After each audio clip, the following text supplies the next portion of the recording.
Pertemuan dengan Bang Vicky alhamdulillah. Jadi kronologisnya emang beberapa hari yang lalu beliau WA ke saya, Ustadz ada waktu kapan nih mau ngobrol sama Ustadz, sama istri saya juga nih lagi ada masalah dikit katanya gitu. Ayo bang, boleh, di mana kita kongko aja gitu kan. Sekalian aja di rumah mertua aneh karena istri lagi di rumah orang tuanya. Oh ya udah.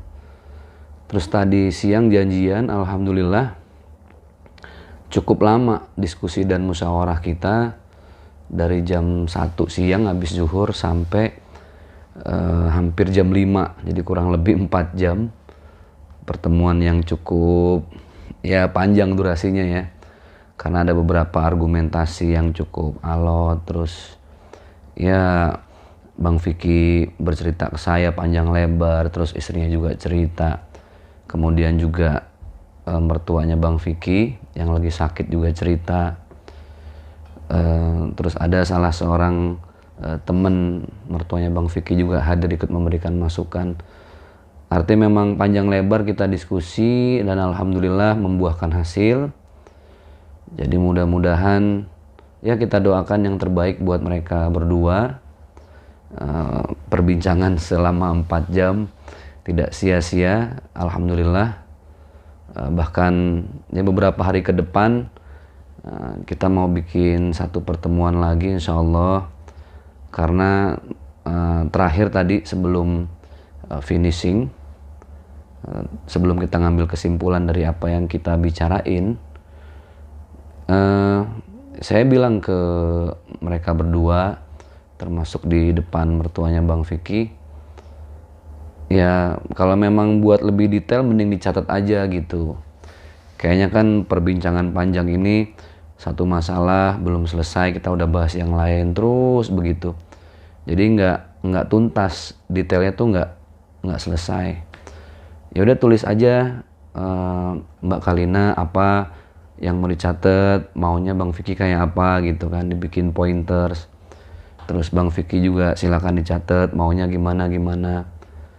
Udah masing-masing coba muhasabah diri, benahin ibadah, perbanyak sedekah lillahi ta'ala, sambil nyatet tuh kemauan masing-masing untuk pasangan apa aja. Bagian dari introspeksi dan evaluasi, karena kalau cuman by lisan tadi yang saya rasain cukup mengawang-awang ya, jadi banyak yang dibahas tapi belum mengkerucut ke solusi dari setiap detail permasalahan. Tapi intinya alhamdulillah permasalahannya sudah rampung. Bang Vicky udah minta maaf juga, istrinya juga sudah minta maaf, sudah saling memaafkan lah. Disaksikan saya juga sama ibu mertua Bang Vicky, ada kerabat juga tadi hadir. Jadi alhamdulillah ya kita doakan mudah-mudahan bisa hidup satu atap lagi, karena sekarang memang banyak hal-hal kecil yang harus dibenahin dulu gitu loh. Jangan sampai nanti udah satu atap tapi masih banyak benalu yang belum disingkirin. Ini singkirin dulu masalah-masalah yang kecil, nanti kalau udah satu atap insya Allah. Karena bagaimanapun kan yang dicari itu litaskunu ilaiha, supaya merasa tentram ya. Ada mawaddah, ada rahmah, ada cinta, kasih sayang. Itu kurang lebih hasil pertemuan tadi dengan Bang Vicky, istri, ibu mertua beliau, dan ada salah seorang kerabat. Jadi kita tadi berlima alhamdulillah. Kalau isu perceraian sih tadi saya perhatikan sebenarnya banyak hal yang Bang Vicky ngucapin sesuatu dalam keadaan emosi. Ya namanya keadaan emosi nggak terkontrol gitu ya. Tapi garis besarnya saya lihat mereka masih saling sayang, saling cinta. Tadi Bang Vicky juga saya tanya lebih tegas lagi, Bang Vicky gimana, masih mau mempertahankan rumah tangga apa enggak, masih sayang sama Mbak Kalina apa enggak? Karena jangan sampai nanti kita ngomong panjang lebar tapi ada niat untuk tidak mempertahankan rumah tangga gitu. Bang Vicky bilang, dengan saya datang ke sini aja Ustadz, ini udah pertanda saya mau buktiin kalau saya mau mempertahankan rumah tangga saya dan lebih sayang lagi sama istri. Ya alhamdulillah gitu. Dan berikutnya Ya mudah-mudahan kita hanya berdoa semoga semua sehat, lancar, bisa berumah tangga satu atap lagi, semakin terbuka lagi komunikasinya, semakin banyak ngalah, dan semakin banyak mengembalikan semua permasalahan apapun di rumah tangga. Bukan ke teman, bukan ke kerabat ceritanya, tapi cukup kepada Allah. Gelar sejadah, tetesin air mata, banyakin zikir, tahlil, tahmid, tasbih, sehingga lebih mendekatkan hati Bang Vicky dan istri ini kepada Allah Subhanahu. Masalah Bang Vicky curhat apa aja, ya biasalah, masalah rumah tangga, masalah A sampai Z tadi beliau udah cerita banyak, tapi alhamdulillah secara gentle Bang Vicky beliau udah nyampein ke saya ini nakoda, gimana pun saya yang mimpin perahu rumah tangga ini. Jadi saya lebih mau banyak introspeksi diri. Saya bilang ya bagus Bang, karena dalam Al-Quran itu kan yang pertama kali diperintahkan sama Allah untuk introspeksi, evaluasi, menghindari diri dari neraka itu kan kita sebagai laki-laki, sebagai imam. Qu anfusakum wa ahlikum nara. Begitu Allah Subhanahu wa taala berfirman. Setelah kita mengevaluasi, baru kita mengajak keluarga nih untuk sama-sama membenahi diri. Itu tadi saya sampaikan juga.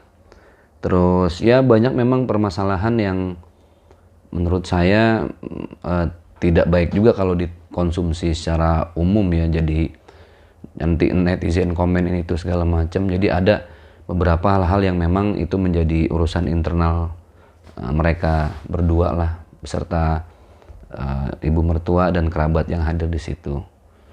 Kalau saya kan di sini posisinya bukan berarti punya rumah tangga yang lebih baik, enggak.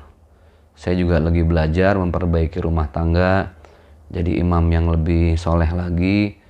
Ya bukan nasehatin sih ya, kalau pas duduk bareng sama Bang Vicky lebih berbagi pengalaman, saling ngingetin, saling belajar. Intinya curhatan Bang Vicky ya masalah rumah tangga biasa, tapi saya pesen cooling down, jangan saling ego, jangan saling emosi. Pandang mertua Bang Vicky yang memang lagi perlu banget perhatian khusus ya dari anak dan mantu gitu, dari cucu-cucu. Jadi ya lebih banyak membenahi diri sendiri, mengoreksi ibadah, lebih banyak sedekah. Kalau solusi apa ya, dari rangkaian pembicaraan 4 jam tadi, saya cuma ngingetin bahwa rumah tangga itu kan rumah tangga ini kan bahasa warisan nenek moyang ya, rumah tangga. Jadi harus kita bayangin itu tangga zaman dulu tuh kan memang apa ya, tinggi dari bambu, terus ada anak tangganya banyak, dan dari satu anak tangga untuk naik ke anak tangga yang lain ini kan ada jeda kosong. Nah, jeda kosong ini diumpamakan dia seperti kerikil, musibah, ujian, tantangan gitu. Jadi untuk naik itu ya perlu jeda kosong gitu.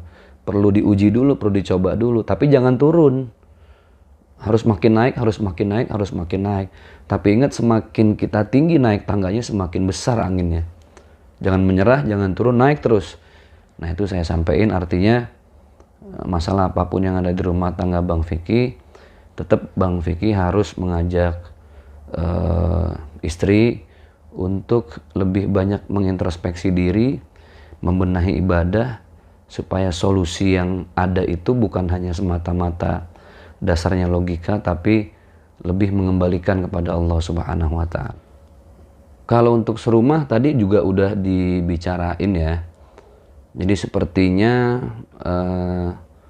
mereka sepakat untuk ngehilangin benalu-benalu kecil dulu nih. Ya masalah apalah, finansial yang kecil-kecil lah. Cemburu-cemburu yang ya wajar lah di rumah tangga ya. Itu coba dihilangin dulu, dikikisin dengan komitmen yang baru lagi. Baru coba tinggal satu atap dengan nuansa cinta yang lebih baru, nuansa iman yang baru, nuansa ibadah yang baru, sehingga mereka berumah tangga lebih fresh lagi. Jadi gitu, kayaknya mereka deket-deket ini mungkin 1 minggu juga udah serumah lagi insya Allah. Cuman tadi pertimbangannya istrinya Bang Vicky ini kan harus ngerawat ibu ya.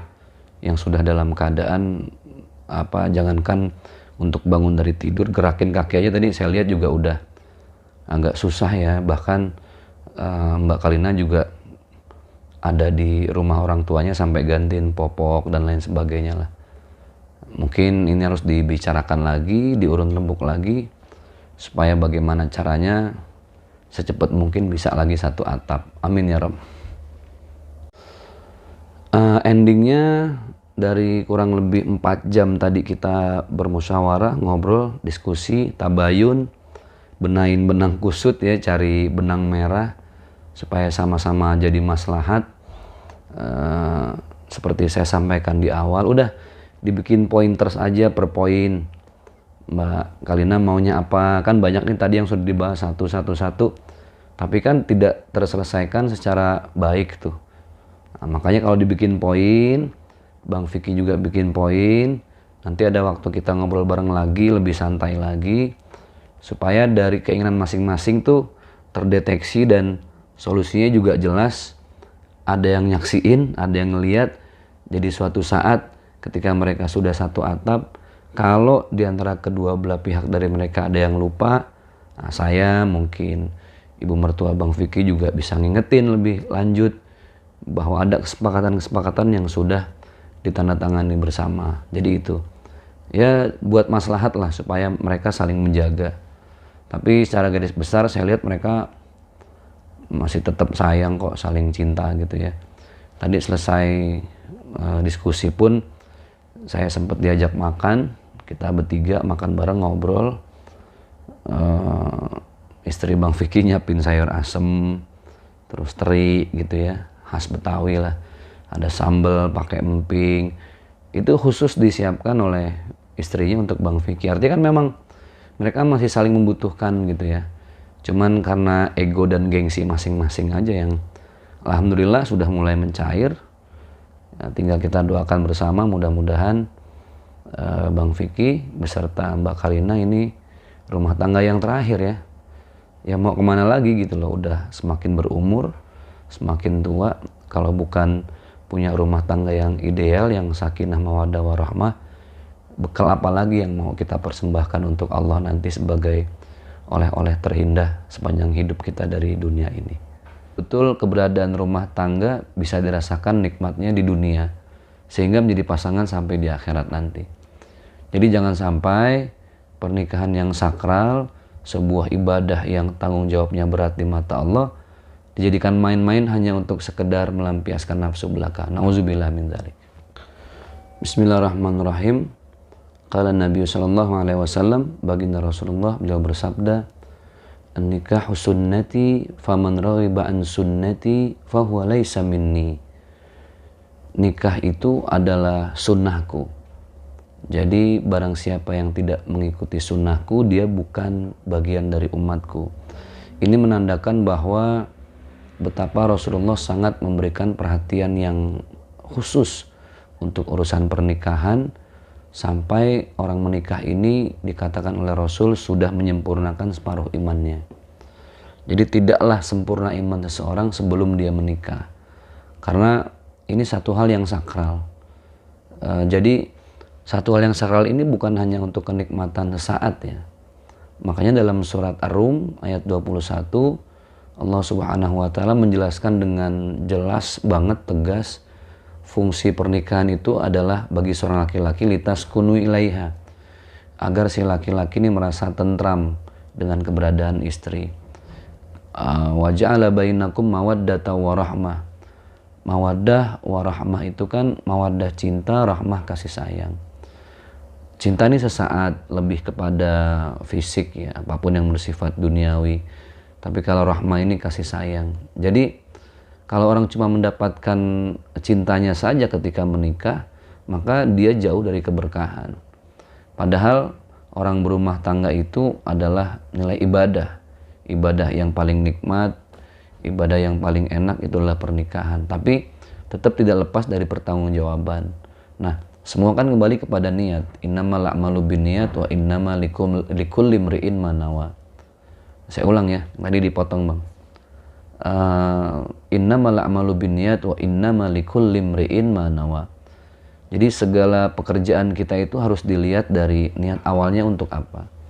Jadi kalau pernikahan hanya untuk sekedar menghindari zina di mata Allah, melampiaskan nafsu, dia nggak dapat keberkahan, nggak dapat kebahagiaan, mungkin cuma dapat kesenangan. Karena orang menikah itu kan yang mau dicari tiga ya, nggak cuma senang, tapi bagaimana dia mencari bahagia, dan yang paling mulia bagaimana meraih berkah dari pernikahan. Senang itu diukur ketika pernikahan niatnya hanya untuk ya kenikmatan syahwat belaka. Senangnya dapat, tapi nggak akan nemu bahagia. Karena orang yang bahagia dalam rumah tangga ketika dia bersyukur, apapun kekurangan istrinya, apapun kekurangan suaminya, dia akan bahagia, akan menerima apa adanya. Yang lebih hebat lagi ketika pasangan suami istri itu bisa meraih berkah dalam rumah tangganya, al-barakah. Keberkahan itu ketika suami istri di rumah tangga, hidupnya bisa bermanfaat tuh buat siapapun, buat tetangga, selalu rutin dengan sedekah anak yatim di rumahnya, ada pengajian majelis ilmu setiap minggu. Jadi betul-betul keberadaan rumah tangga bisa dirasakan nikmatnya di dunia, sehingga menjadi pasangan sampai di akhirat nanti. Jadi jangan sampai pernikahan yang sakral, sebuah ibadah yang tanggung jawabnya berat di mata Allah, dijadikan main-main hanya untuk sekedar melampiaskan nafsu belaka. Nauzubillah min dzalik.